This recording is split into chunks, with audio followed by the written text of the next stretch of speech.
कराची में साहिल पुलिस के हाथों गिरफ्तार होने वाला घरेलू मुलाजिम अरबों रुपए का मालिक निकला। तहकीकात में इंकशाफ हुआ है कि मामूली तनख्वाह पाने वाला ये मुलाजिम चोरी की रकम से मुल्क के मुख्तलिफ शहरों में जायदादों और गाड़ियों का मालिक बन चुका था।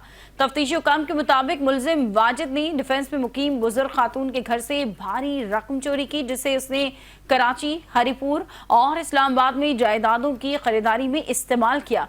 तहकीकात में ये भी सामने आया है कि मुलजिम के 4 बैंक अकाउंट से 1,86,00,000 रुपए की ट्रांजैक्शंस की गई, जबकि इसकी मिल्कियत में हरिपुर रूट पर चलने वाली एक मुसाफिर वैन भी शामिल है।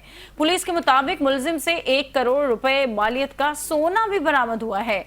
वाजिद ने दौरान तफ्तीश ये एतराफ किया है कि वो 45,000 रुपए माहाना तनख्वाह पर बुजुर्ग जोड़े के घर मुलाजिम था।